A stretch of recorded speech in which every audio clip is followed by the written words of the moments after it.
बात करते हैं दूसरे तरीके की प्रोटोकॉल वेरिफिकेशन मेथड की। ठीक है भैया, दूसरे तरीके का कौन सा है? इसका नाम है पिट्री नेट मॉडल। किसका नाम क्या है?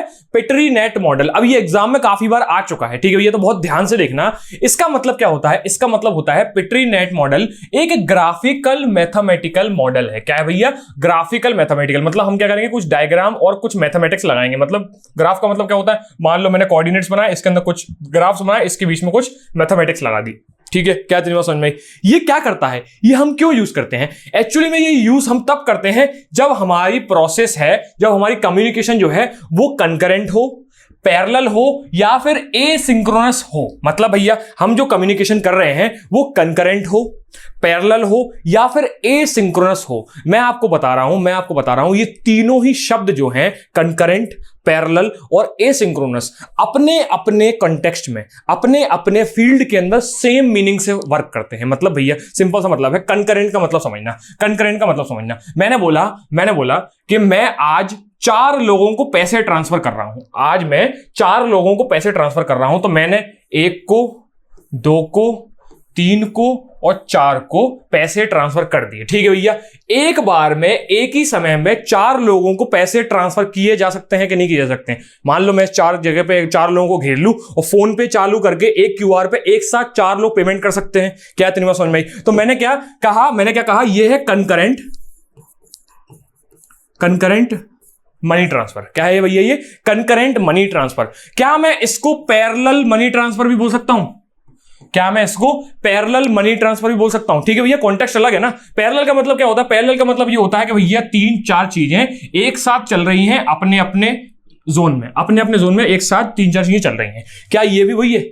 कॉन्टेक्स्ट अलग है पर मतलब तो वही है ना। कंकरेंट मतलब यहां पर भी एक साथ, पैरेलल मतलब यहां पर भी एक साथ। ऐसे ही एसिंक्रोनस का मतलब भी यही होता है। मैंने क्या बोला था अभी कि अगर जो चीज सीरियल में चल रही होती है, जो एक बार सीक्वेंस में चल रही होती है, उसको मैं सिंक्रोनस बोलता हूं। पर जो सीक्वेंस को फॉलो नहीं करता वो कहलाता है एसिंक्रोनस। क्या ये चीज सीक्वेंस को फॉलो कर रही है? मैंने क्या बोला, यहां से गाड़ी निकलेगी ऐसे चलेगी, यहां से गाड़ी निकलेगी ऐसे चलेगी, यहां से गाड़ी निकलेगी ऐसे चलेगी, यहां से गाड़ी निकलेगी ऐसे चलेगी। इस गाड़ियों की स्पीड अलग अलग हो सकती है। कोई 2 किलोमीटर पर आवर से, कोई 20 किलोमीटर पर आवर से, कोई 30 किलोमीटर पर आवर से, कोई 40 से, कोई 50 से चल सकता है। कोई जल्दी पहुंचेगा, कोई बाद में पहुंचेगा, किसी को फर्क नहीं पड़ता, कोई उनके रास्ते में नहीं आएगा। क्या हो रहा है भैया? ये एसिंक्रोनस टास्क हो रहा है।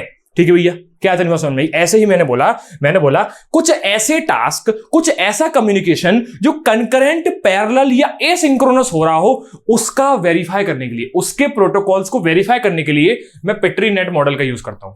दोबारा सुनो, इधर देखो, देख रहे हो उधर? सुनो, मैंने बोला ऐसे टास्क जिनके मैंने प्रोटोकॉल्स बनाए, ठीक है भैया, जिनके मैंने प्रोटोकॉल्स बनाए, वो प्रोटोकॉल्स कंकरेंट, पैरेलल या एसिंक्रोनस हैं, तो उसको वेरीफाई करने के लिए मैं पिट्री नेट मॉडल का यूज करता हूं। क्या इतनी बात आपको समझ में आई?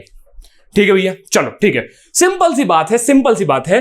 कंकरेंट, पैरेलल और एसिंक्रोनस चीज करता कौन है? एक मल्टी प्रोसेसर जो एक बार में बहुत सारा काम करने का कैपेबल हो, वो ये काम करता है। तो भैया सिंपल सी बात है, मल्टी प्रोसेसर ये चीज कर सकता है, या फिर कोई एक ऐसी चीज जो साइमल्टेनियसली चीजों को चलवा पाए। क्या इतनी बात समझ में आई? ठीक है भैया, ठीक है। मैंने क्या बोला कि ये चीज स्पेशली यूजफुल होती है वहां पर जहां पर मल्टीपल प्रोसेस आ जाते हैं, मल्टी प्रोसेसर्स आ जाते हैं, या इवेंट साइमल्टेनियसली होने लगता है। इवेंट साइमल्टेनियस होने का मतलब यह है कि मान लो इस सेंडर ने एक व्हाट्सएप का मैसेज जिसका नाम है आई लव यू, ठीक है भैया, ये मैसेज एक साथ 4 लड़कों को या फिर 4 लोगों को भेज दिया है। ठीक है भैया, 4 लोगों को एक साथ भेज दिया है। ठीक है भैया, एक साथ भेजा है, इसका मतलब ये है कंकरेंट। एक साथ भेजा है, ये भेजा है कंकरेंट। ठीक है, क्या करोगे? सेंड ऑल करोगे ना, सेंड ऑल। ठीक है भैया, एक साथ सेंड ऑल पे चला जाएगा। क्या ये पैरेलल भी है? हो सकता है पैरेलल है। ये एक साथ स्पीड में, एक ही स्पीड में जा सकते हैं, हो सकता है अलग अलग स्पीड पे जाएं, और ये एसिंक्रोनस भी हो सकते हैं। ठीक है भैया, क्या इतनी बात समझ में आई? तो मैंने क्या बोला, ऐसा टास्क जो कि पैरेलल, कंकरेंट या एसिंक्रोनस हो, वो कौन कर सकता है? वो एक मल्टी प्रोसेसर कर सकता है। क्या इतनी बात समझ में आई? ठीक है भैया, मैंने क्या बोला, एग्जांपल क्या है? Such as packet transmission. Packet क्या होता है? मैसेज का पैकेट या फिर फ्रेम, अभी डेटा लिंक लेयर में आपने एक चीज पढ़ी थी, फ्रेम, ठीक है भैया। तो फ्रेम ट्रांसमिशन जो है वो पैरेलल हो सकते हैं। मैंने क्या बोला था, स्लाइडिंग विंडो के अंदर, स्लाइडिंग विंडो में आप एक साथ पहले 4 फ्रेम्स को भेज सकते हो। क्या इतनी बात समझ में आई? ठीक है। ऐसे ही मैसेज सिंक्रोनाइजेशन, आपने क्या किया, एक साथ 4-5 लोगों को मैसेज भेज दिया। क्या इतनी बात आपको समझ में आई? रिसोर्स शेयरिंग, रिसोर्स शेयरिंग क्या होता है भैया, एक साथ 4 लोग एक ही वाईफाई को यूज कर रहे हैं, इसको बोला जाता है रिसोर्स शेयरिंग। मतलब भैया सिंपल सी बात यह है, जहां जहां पर एक से ज्यादा लोग इन्वॉल्व हो जाते हैं, जहां जहां पर एक से ज्यादा प्रोसेसेस इन्वॉल्व हो जाती हैं, उस प्रोसेस के प्रोटोकॉल्स को वेरीफाई करने के लिए मैं पिट्रीनेट मॉडल का यूज करता हूं। क्या अब ये बात मेरी समझ में, आपके समझ में आई कि नहीं आई? ठीक है भैया, चलो आ गई समझ में। तो भैया एक बात बताओ, ये चीज एफएसएम नहीं कर पाता था क्या ये चीज एफएसएम कर पाता था? नहीं कर पाता था। क्यों? क्योंकि एफएसएम किस पे काम करता है? एफएसएम सीक्वेंस पे काम करता है। कैसे करता है भैया? एक स्टेट से दूसरी स्टेट पे मैं एक इनपुट लेके जाऊंगा। मैंने क्या बोला? एक स्टेट से दूसरी स्टेट पे मैं एक इनपुट लेके जाऊंगा। तो एक स्टेट से जब दूसरी स्टेट पे मैं एक इनपुट लेके जाऊंगा तो मैं एक मल्टीपल काम कैसे करूंगा? मल्टीपल काम कैसे होते हैं? मल्टीपल काम होते हैं कि एक स्टेट से मैं बहुत सारी स्टेट्स पे जा रहा हूं। क्या ये एफएसएम कर पाएगा? नहीं कर पाएगा। ठीक है भैया, ये चीज हमको समझ में आई, ये चीज हमको समझ में आई। ठीक है भैया, यहां पर वही लिखा हुआ है कि एफएसएम ये चीज नहीं कर पाएगा। क्यों नहीं कर पाएगा? क्योंकि ये सीक्वेंशियल एग्जीक्यूशन पे काम करता है। क्या इतनी बात समझ में आई?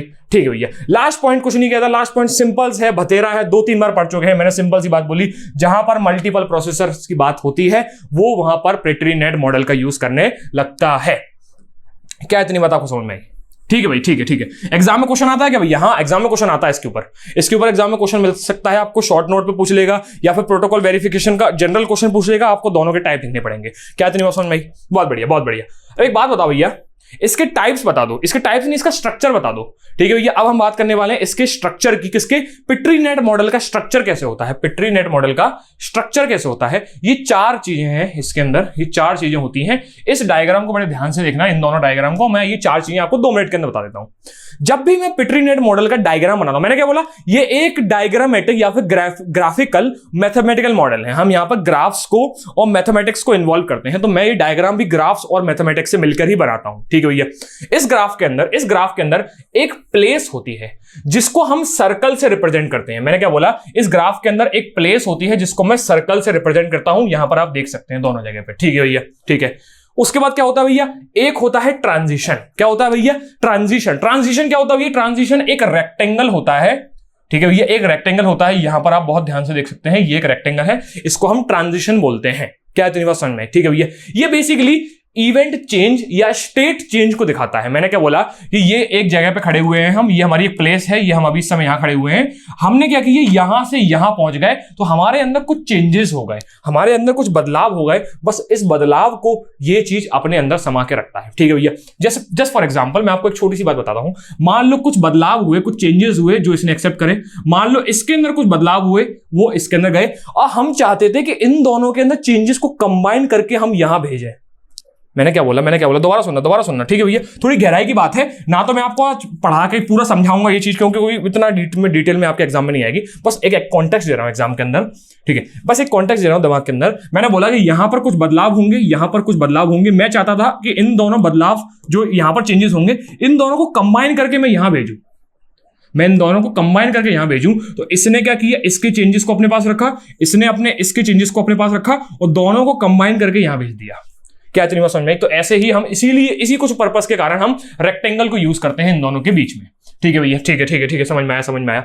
बात करते हैं दूसरे की, जिसका नाम है आर्क। इसको एरो भी बोला जाता है। बेसिकली ये डिपेंडेंसी बताता है हमारे सर्कल और रेक्टेंगल के बीच में। मैंने क्या बोला, सर्कल से एरो बना के मैं रेक्टेंगल के पास जाता हूं, इससे ये पता चलता है कि ये वाला सर्कल इस रेक्टेंगल पे डिपेंड हो रहा है। क्या इतनी बात समझ में? एरो मतलब ये वाला सर्कल इस रेक्टेंगल पे डिपेंडेंट है। क्या है समझ में? शाबाश। लास्ट फाइनली आता है यहां पर टोकन। टोकन क्या होता है? बेसिकली जो सर्कल बने हुए हैं ना, इस सर्कल को टोकन बोला जाता है। ये ब्लैक कलर के डॉट बने ना, इनको टोकन बोला जाता है। ये बेसिकली आपको अवेलेबिलिटी ऑफ रिसोर्सेज बताता है। क्या बताता है भैया? Availability of resources. इसका मतलब क्या है भैया? इसका सिंपल सा मतलब है कि मान लो आप इस जगह पे खड़े हो, इसमें क्या है, इसमें ये है कि मैंने बोला कि मेरे पास पोर्ट है। पोर्ट क्या होता है भैया? स्लॉट भैया, स्लॉट भी क्या होता है? मैं आपको एक चीज दिखाता हूं, उससे आपको पता चलेगा स्लॉट क्या होता है। ठीक है भैया, इस जगह पे बहुत ध्यान से देखना। कौन सी जगह पे? इस जगह पे बहुत ध्यान से देखना, आपको कैसे दिखाऊं मैं, कैसे दिखाऊं, ठीक है भैया, यहां पर देखना, ठीक है। ये है मेरा कंप्यूटर, इसके अंदर कुछ पोर्ट्स हैं, कुछ स्लॉट्स हैं, ये HDMI स्लॉट है, ये USB स्लॉट है, ये इथरनेट स्लॉट है। मान लो यहां पर 4 स्लॉट्स आपको दिख रहे हैं, मैंने यहां पर दिख रहा है क्या, ठीक है भैया, अब दिखेगा, ठीक है भैया। मान के चलो या फिर अपने कंप्यूटर में यहाँ पर 4 स्लॉट्स हैं, इन चारों स्लॉट्स को मैंने ऑक्यूपाई कर लिया, कोई ना कोई इसके अंदर मैंने यहाँ पर कुछ ना कुछ लगा दिया, ठीक है भैया। तो सारे के सारे स्लॉट्स भरे हुए हैं। मान लो मैं 3 के अंदर डालूंगा, 3 के अंदर डालूंगा तो एक खाली रहेगा। क्या होगा, ये 3 के अंदर डालूंगा तो एक खाली रहेगा। एक्चुअली यहां पर यही लिखा रहता है कि कितने में से कितने रिसोर्सेस खाली है। मैंने क्या बोला 2 में से 0 रिसोर्स खाली है, 1 में से 0 रिसोर्स खाली है, 0 में से 0 रिसोर्स खाली है। मतलब भैया हमारे पास एक भी रिसोर्स नहीं है, हमारे पास 1 रिसोर्स खाली है, हमारे पास 2 रिसोर्स खाली है, और हमारे पास 2 में से 2, मतलब दोनों ही, मतलब जितने रिसोर्स थे उतने भरे हुए हैं। मतलब यहां पर 2 आउट ऑफ 2, मतलब 2 स्लॉट्स थे, दोनों भरे हुए हैं, ठीक है। यहां पर भी 2 स्लॉट्स थे, उनमें से एक भरा हुआ है, ये इसका मीनिंग होता है। क्या इतनी बात आपको समझ में आई, ठीक है भैया। तो हमको समझ में आया प्लेस क्या होता है। प्लेस वो जगह होती है जहां पर हमारा चेंज हो रहा है, ठीक है भैया, जहां पर हमारा स्टेट, बेसिकली जो स्टेट है हमारी, वो उसको बोला जाता है सर्कल, ठीक है भैया। ट्रांजिशन का मतलब भैया वो रेक्टेंगल, जो हमारे थोड़ी देर के लिए हमारे आउटपुट को अपने पास रखता है, इसका और इसके आउटपुट को थोड़ी देर अपने पास रखेगा और बाकी बाद में आगे ट्रांसफर कर देगा, ठीक है भैया। आर्क का मतलब क्या होता है, आर्क बेसिकली एरो होता है जो सर्कल की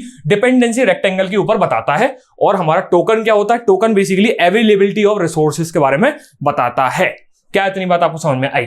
अब चाहो तो इसको नोट कर सकते हो, एग्जाम में ये क्वेश्चन आता है तो आपको एक एक्स्ट्रा इंफॉर्मेशन और मिल गई लिखने के लिए एग्जाम के अंदर, ठीक है भैया। क्या इतनी बात समझ में आई। अब एग्जाम में क्वेश्चन आएगा तो सबसे पहले क्या करोगे, अगर आपसे पिट्रीनेट के बारे में क्वेश्चन आता है तो आप क्या करोगे, सबसे पहले आप प्रोटोकॉल वेरिफिकेशन के बारे में लिखोगे।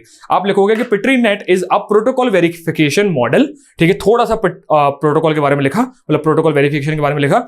उसके बाद पिट्रीनेट मॉडल कैसे काम करता है, कैसे वो पैरेलल, कंकरेंट और एसिंक्रोनस चीजों को मैनेज करता है, अभी बताया। उसके बाद आप चाहो तो ये चीज भी लिख सकते हो, अगर जगह बचती है एग्जाम में लिखने के लिए, तो टाइम बचता है तो, ठीक है भैया। डायग्राम चाहो तो वाला बना सकते हो, बेसिकली ये वाला डायग्राम बना के आना, ठीक है भैया। ये वाला डायग्राम बना के आना, क्यों, क्योंकि ये चारों चीजों को एक साथ अपने अंदर दिखा रहा है। क्या इतनी बात समझ में आई। शाबाश शाबाश, बहुत बढ़िया बहुत बढ़िया, ताली बजाओ अपने लिए, ठीक है। यहां पर आपका ये लेक्चर खत्म होता है। उसके बाद हम लोग थोड़ा सा और इस चैप्टर के अंदर जो जो चीजें हैं वो पढ़ेंगे, उसके बाद PYQs इस चैप्टर के देखेंगे। मिलते हैं नेक्स्ट लेक्चर के अंदर, तब तक के लिए।